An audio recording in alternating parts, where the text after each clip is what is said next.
Welcome, Dr. James Beckett, Sports Card Insights. This is obviously a special episode. It's coming out Sunday morning. This is actually Saturday.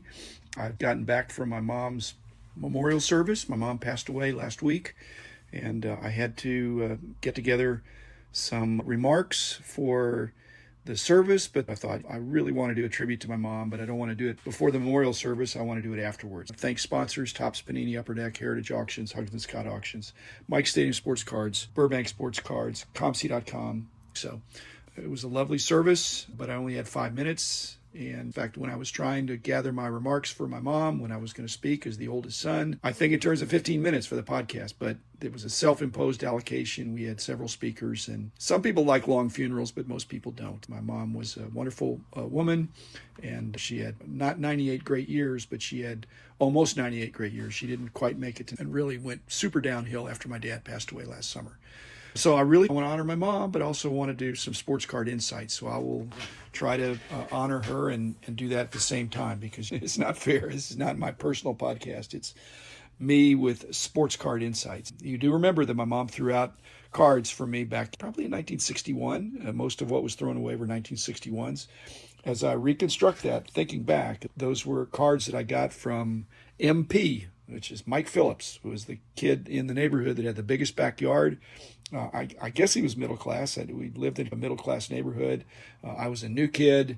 He had a kind of a baseball field in his backyard for whatever that would have been. 12-year-olds. Doesn't have to be 400 feet to center field or anything. The other thing I'm trying to give my mom a pass here is that she obviously didn't throw away my singles. She threw away the dupes. Those dupes were probably what I'd gotten from Mike, and they probably had MP on the back. And if it's MP in writing, then the value is crushed anyway with writing on the back. Not that my mom was figuring all that out, other than she threw away the dupes. I kept the best ones, and the dupes of the 61 Topps, and it was all baseball. They're gone. But that's my recollection. So I have forgiven my mom, which is a good thing. My mom, like me, I may have talked about this before, I was a precrastinator, not a procrastinator. Definitely not lazy. My mom was very industrious. You can wait to the last minute to put the finishing touches on things, but you can't wait till the last minute to get started on things. That's exactly what my mom did and what I did. And that was one of the secrets to our success in the price guides, is you've got to do the basic work enough ahead of time so that when you come down the home stretch, you can put finishing touches on the price guide, which the guys that worked on our team remember that. Those were exciting times. But we had most of the work done, and we're just putting frosting on the cake. My mom was charming without being a flirt. And I'm realizing that is another way to say friendly introvert, because she was very friendly, but not flirtatious, but very charming. So I just think that was nice. So maybe I picked up some of that there. I'm not as charming, and I'm certainly not a flirt, but friendly introvert seems to fit. My mom never made a bad meal. Calculated about 50,000 meals that she cooked. I don't remember even one of them being late. And you're talking about multiple people. I'm the oldest of 5. And in the early years, it was 7 people she's cooking for. In the later years, they're dropping off every couple of years. But what a standard. They always were good. They weren't always great, but they were never bad and never late. What a standard. And she was a slender foodie. That's also pretty rare. But my desire to consistently put out a monthly price guide and a regular podcast, it just came very natural to me. Again, if my mom is putting 3 meals on the table every day, we rarely ate out. It really was more than 1,000 meals a year. There were a couple of things she didn't do, but mostly she was knocking it out there. So that was an expectation. That was just the way I was brought up. The other thing she did that I copied, and I was blessed to have some really good teammates that understood that I looked at it that way. And many of them knew my mom too. My dad was much better at this, but I came from the school of, if in doubt, don't delegate. That's what my mom did. My mom could have gotten somebody to cook some of the meals, but if in doubt, she was going to not delegate. You just do it herself. And that's the way I thought of it. Now, at some point, I realized if it's a repetitive task and somebody else can do it, then the time it takes to teach them how to do it pales in comparison to the savings you'll get when they do it. And so I did learn, but if in doubt, I don't delegate. I love sorting my own cards. My mom was very self-taught, but not so much by reading or watching videos and things like that. It was not a school thing. She just would observe and talk to people and experience. So I'm really not like her there, but I realize much of the world is. I like to learn by reading. When I went skiing, I thought, I'm going to read a book about skiing. When I was playing golf, I thought I'm going to read about golf. And again, some of the things are kinesthetically, you just have to do them. So my mom was a very natural athlete. That really worked for that.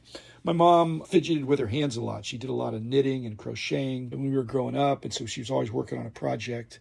What's that going to do with collecting? I fidget as well. Now I fidget in sorting. I'm sorting cards while I'm watching TV. My mom was knitting while she was watching TV.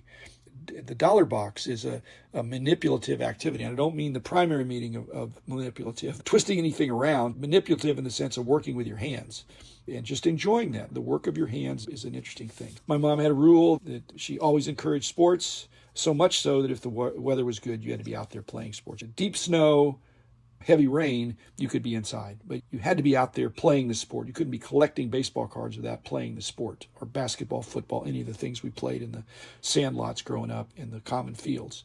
I don't remember taking my cards out of the house very much. I had some to flip. We were living, the obituary mentions how many places we lived when Mom was a saint that changing households so frequently. But we lived in the Midwest, so it wasn't that much of a hot climate. So I could have been wearing a jacket to school. Because if you just have pants and a shirt, maybe there was a shirt pocket that I could put 10 cards in to flip. Because I do remember taking cards to flip. But to have a jacket, you could put them in your jacket. You couldn't put them in your back pocket. Even as a little kid, that seemed wrong to me, to sit on your cards. So I didn't really do that. But again, they still get wear even if you put them in your... You can't put them in your front pants pocket either. My key collecting years, 4th grade through 8th grade, different house, different school each year. Again, kudos to my mom because she orchestrated all those moves, reorganized everything, very well organized, which, again, I think I got some of that from her. But it gave me exposure, again, not just not being intimidated by a new environment, but gave me exposure to these different neighborhoods. Some were not that far away. Some were in the same town, but a different school, different kids, different collecting philosophies, different players that they collected or valued. So it put me early on thinking about fair deals and that the value was in the eye of the beholder. It wasn't just a one price necessarily for a card, even though you could try to do that. She definitely was not intimidated by challenges. Some of the sweaters and blankets she knit for people, including my sisters, matching clothes. If it was a big challenge, she relished that. I do too. I think that allowed me to not be intimidated by doing a price guide that was very long and very involved and fun for me, but it wouldn't have been fun for somebody with a different personality. There's a couple of secrets I observed from my mom that I think apply to being a good boss, being a good parent, being a good grandparent. And again, it's a little bit to collecting, but I'll just put it in a broader way. If you want to be a good parent or a good grandparent or good boss or a good friend even, attitude is really important. It's probably the most important thing. Just caring. If you show people that you care, whether it's your grandkids, your kids, or employees, you're a long way toward building a relationship and respect. But the second thing that doesn't get as much is what I call altitude. And I mean that by being on their level. So you're not standing up when they're sitting down, or you're in the big chair, they're in the little chair. But like my mom, when we were doing board games and family games, we were all at the same level. She's sitting on the floor. My dad's sitting on the floor. We're all on the floor, or we're all at a table. So it was an equality that was unusual for the day because my sisters were there, my brother, me, and the games were very competitive. And my parents certainly didn't always win. They definitely didn't let us win. But some of the games that were more verbal, or I'd have an edge with the mathematical games, but some of the things require thinking fast. Some of them require thinking deep. If it's thinking deep, hey, I'm in good shape. If it's thinking fast, yes, I can think fast, but I've already thought of 3 answers. Everybody else just blurts out the one answer because I'm comparing the answers. Again, just to try to complete. One of the things that came up in the podcast, I mentioned to Ryan, and it'll come out next week, about my employees talking me off the ledge when I was overcomplicating some categorizations. Ryan mentioned that, yeah, he'd had coworkers. It's a little different when you're the boss. The people talking me off the ledge were not my coworkers. There were people that I signed their paycheck. I was the owner and the boss. So I gave them permission, but I did that by kind of getting the same out there. We're sitting in the room. where we're all regarding each other's as equal opinions. Now, I would make the final decision, but I really respected their good brains and definitely caring, and that was good. The games we played as a family, I'm sure I won my share. I was the oldest son, but my mom won a lot, my dad won a lot, my brother was super competitive, all my sisters, each one had different things. So we didn't play the same games all the time. We rotated around, and that was great. It gave everybody a chance to see they had value, and as my sisters pointed out, there's lots of different kinds of smart. Another thing, alignment. I'm sounding like a preacher here. I got attitude, altitude, and alignment. Alignment that my mom and dad did and that I've done with Diane. When you're side by side with somebody or eye to eye with them, you're aligned with them. You're walking hand in hand with your wife, and you're not way ahead of them or behind them, or you're sitting at a table and you have eye contact. How does that apply to card stuff? I'm frequently sitting down at the card show. I could be walking around, but sometimes I'm sitting down, working through a dollar box. Somebody will come up. It doesn't feel right for me to sit there and have this person standing there.